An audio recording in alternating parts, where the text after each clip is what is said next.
Today I'm going to be showing you guys how to make the Stella bag, which are these super cute but also highly functional makeup slash toiletry bag. Couple features of the bag. For me, I'm really big on functionality, so I love an inner zippered pocket just to have those extra compartments so you can keep yourself really nicely organized with these bags. And with the pattern, you'll have the option of either including one zippered pocket, you can also have two zipper pockets, one on each side, or you can also totally omit the pockets as well. These bags are also fully lined, so you end up with a really nice professional looking finish with all of your raw seams encased within the lining of the bag. This comes in a small size as well as a larger size, so you can kind of pick and choose depending on your needs, but the pattern will come with both sizes, so you can definitely choose to make both and make yourself a cute little matching set. And I'll have the sewing pattern as the first link down below, so you can feel free to check that out. And with the Stella bag pattern, you're gonna get the pattern for both sizes of the bag, the small and the large. And you're also gonna get the super detailed instructions pamphlet, which will come with everything you need from materials, prep, as well as step-by-step sewing instructions, including visuals to help guide you along the sewing process.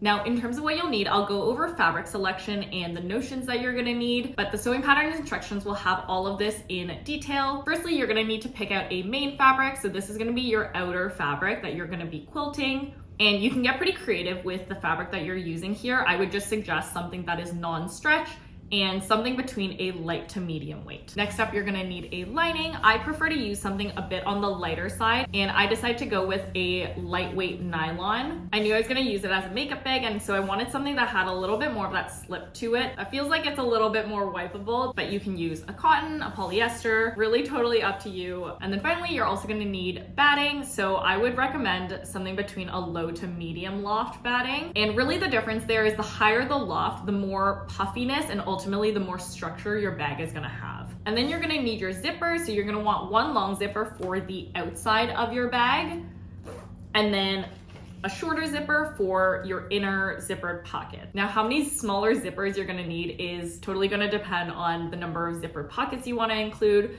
So 1 if you want 1 pocket, 2 if you want 2 pockets. If you don't want any pockets at all, just skip the smaller zipper. And then if you want to include a little bow as well, you're just going to need some ribbon for that. And then finally, you're going to want all of your pattern pieces printed out, assembled, and cut out. Now, if this is your very first time using a sewing pattern, I also have a dedicated video on how to print, assemble, and cut out a PDF sewing pattern, so I'll have that linked as well. Anyways, let's get into it. Before we actually get started in cutting out our fabric using our pattern pieces here, we're actually going to need to first prep our quilted fabric. We're going to lay out pattern piece A on top of your main fabric, and we're just going to cut out a large rectangle about 1 or 2 inches larger than your pattern piece on each side. And repeat by cutting out the same size rectangle with your batting. Because I did want more of that structure and I only had a low loft batting on hand, I decided to just use 2 layers of my batting for that extra puffiness. Now, the reason why it's important to quilt a larger piece of fabric first before cutting out our pattern pieces is because after you quilt fabric to batting, you're naturally going to lose some of that surface area because of the extra puffiness from the batting underneath. Right, now to mark our quilting lines, we're going to bring back our main fabric right side up using the dotted line guides on pattern piece A. We're going to pick one line to start using tailor's chalk or something that is removable. You're going to make a small marking at the top of one of the lines as well as the bottom. And now once we take away our paper pattern piece, you can use a ruler to connect those markings, making our first quilt line.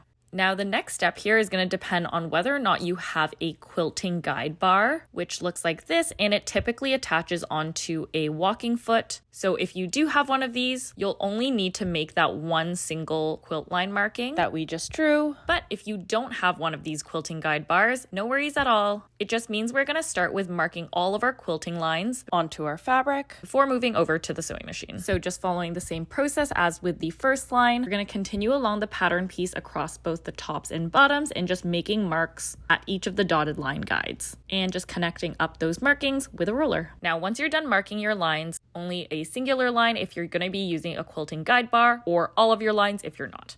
You're now going to place your main fabric rectangle on top of the batting pieces that you previously cut out. and just pin those layers in place just to make sure nothing's shifting around. If you do have a walking foot, you'll want to attach it at this point to sew your quilt lines. A walking foot tends to be really useful for quilting because it ensures both layers of your fabric are being fed evenly through your machine and reduces the likelihood of your top layer shifting as you sew. If you don't have one of these, I would just say try to take your time as much as you can to just try and reduce the potential of any of the layers shifting as you sew. To start off, we're going to sew right along our quilting line using a standard straight stitch, and I prefer to use a slightly longer stitch length of 3.5, and just keep an eye on your needle to make sure you're staying nicely aligned. Now, if you're not using a quilting guide bar, you're just going to simply repeat that step and sew along each of the guided lines that you drew. Alternatively, for those of you who do have a quilting guide bar, this is the point where we're going to attach our guide bar. So you're just going to push it right through the hole in the back of your walking foot, and you'll see you'll be able to adjust that by sliding it in and out. For this pattern, the quilt lines are set at 3/4 of an inch apart. And so we're going to want to measure that out with a ruler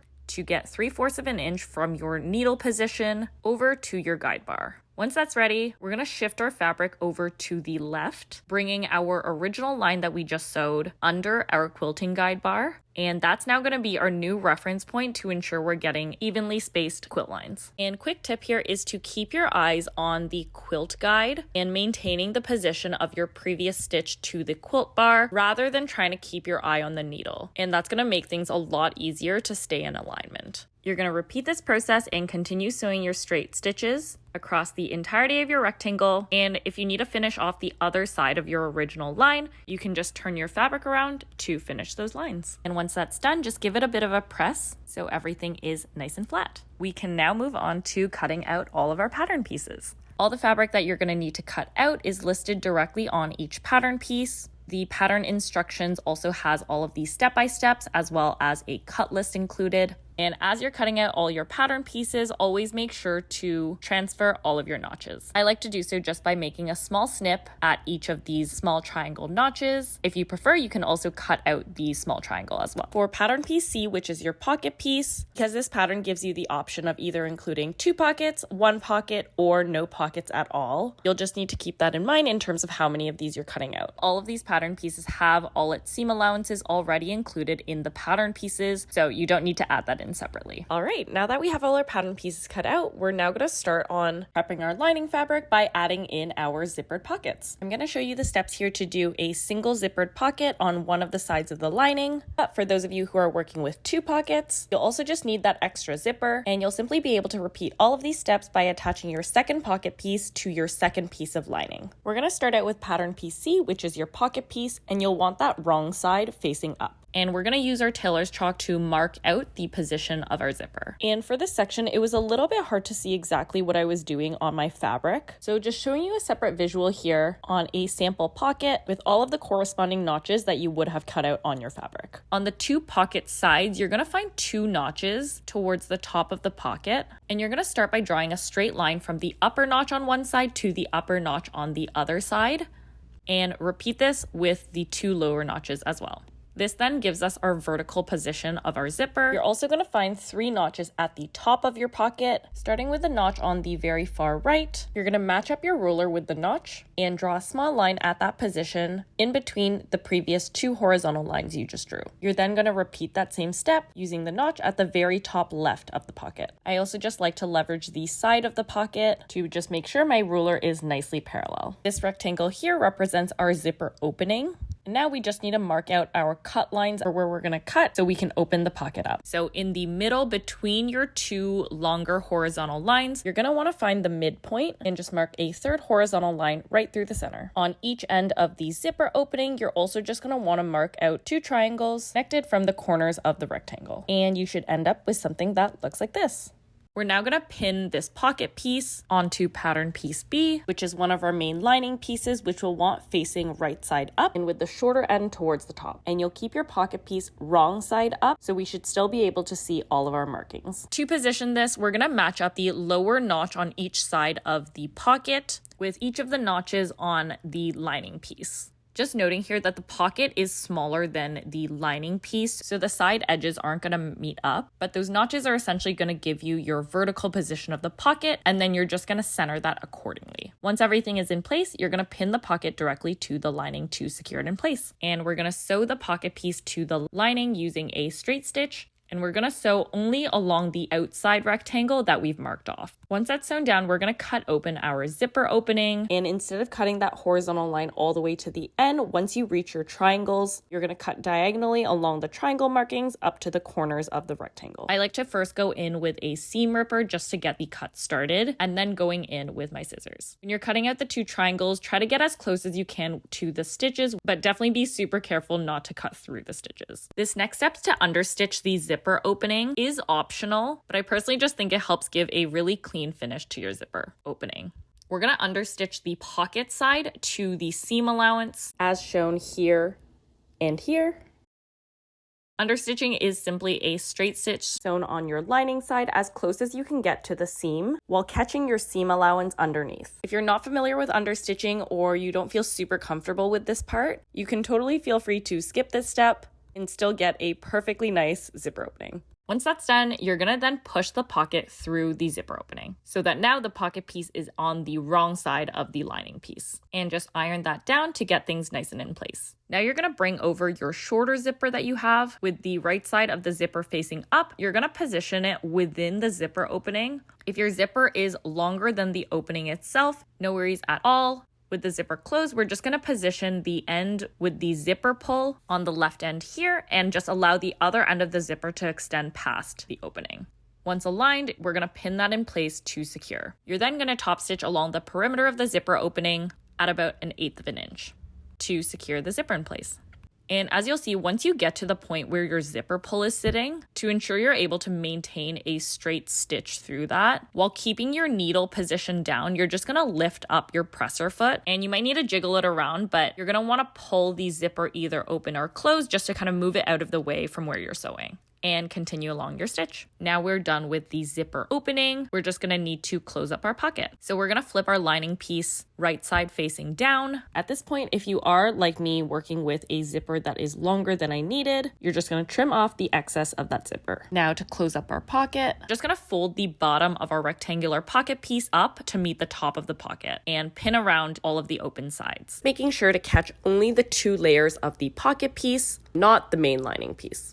And you're just going to sew around that at 3/8 of an inch to close that up. And again, while sewing, just moving your main lining piece out of the way so you're only catching your 2 layers of your pocket piece. And now we have one of our lining pieces prepped with an inner pocket. Next up, we're going to be preparing our 2 zipper tabs. So we're going to be working with pattern pieces D1 and D2. Place each of your main fabric pieces with the right sides facing down. And right on top, you're going to place a batting piece on each of the main fabric pieces. Now, working with 2 of these at a time, you're going to fold down the side of each main fabric piece down to meet in the center. So you're essentially going to be encasing the batting right in the middle, and iron this down to hold it in place. Just be careful with your fingers here as it can get hot. I usually try to do one side and then the other. Once you're done ironing down 2 of your pieces, you're going to place them one on top of each other with both of the open folded sides facing each other. Pin that down in place and bring it over to the sewing machine. And now you're going to edge stitch about 1/8 of an inch from the edge along the 2 lengths of the zipper tab. And repeat that step with the remaining 2 zipper tab pieces. Finally, we're now going to move on to sewing the bag together. Taking your remaining zipper, that's going to be your longer one, you're just going to fold that zipper in half and cut a small notch on each side of the zipper to mark the center point. This is what you're going to use to align with your notches on your main quilted fabric and your lining. Now we're going to be doing a little bit of layering. So we're going to start with our main quilted fabric right side up. On top of this, we're going to place our zipper right side down, aligning the edge of the zipper to the top edge of the quilted fabric and matching that notch up to the center point. Adding a couple pins here just to hold it in place. And then lastly, on top of this, we're going to place one of our lining pieces right side down and just making sure the shorter side of the lining is up top. And again, aligning now all 3 layers by matching up the edges and our notches at the center points. And kind of just take out and repin your previous pins that you had placed in so that you're now catching all 3 layers. Using a zipper foot, you're going to sew along that seam. And here we have that. We're then going to turn our fabric over to the other side with the other side of our main quilted fabric again facing up, On top of this, we're gonna fold over the other side of our zipper that we haven't yet sewn, again with the zipper right side facing down and aligning the center point, pinning it in place. And finally on top of this, we're gonna place our second lining piece, also right side down, and again, aligning and repinning through each of the layers. And sew along that seam. Now, before we close up the remainder of the bag, we're going to take this opportunity to do some top stitching along the zipper that we just sewed down. So to prep for that, we're just going to open up the bag with the zipper kind of positioned in the middle of the bag here, and just give that a good press so it's lying as flat as possible. So we're going to flip our main fabric right sides out, open up our zipper, and now top stitching about 1/8 of an inch away from the zipper on both sides. One thing to note here is if you're using different color thread for your main fabric and your lining, you're just going to want to switch out your bobbin thread to match up with your lining and your top thread matching with your main fabric. And as you're sewing, just making sure your main fabric and your lining are held down nice and flat as you sew through. Once you're done your top stitching, you're going to flip everything back, wrong sides out. Now let's sew up our lining pieces together. So you're going to separate your lining pieces kind of off to one side from your main quilted piece. Placing the two lining pieces right sides together, you're going to align the two bottom edges, and we're actually going to leave about a 4-inch gap in this seam. And it's super important that we do leave this gap because we will need this to be able to turn our bag right sides out at the very end. So here I'm just going to mark where I'm going to be leaving my gap by leaving a gap in the pins. And just sew along that seam, leaving a gap as marked. And then just press open that seam. All right, and now we're gonna need to close up our side seams. Now, before we get to that, if you're using a zipper that's longer than required and that's extending off the bag, at this point it's gonna be super important that you do open up that zip to make sure that the zipper pull is going to be encased within the bag. Now we're gonna line up and pin down our side seams. Similarly to before, to sandwich the layers, I like to align each layer along the edge, pinning and repinning each layer at a time. And you should end up with 2 layers of the quilted fabric and 2 layers of lining, all sandwiched together. You'll also notice that 2 of the layers are going to be a little bit longer than the other 2, and that's totally normal. It's just a part of the design of the bag. You'll just always want to make sure you're always aligning the edges of your fabric. Once you have these 4 layers pinned together, you're also going to go ahead and grab one of your 2 zipper tabs.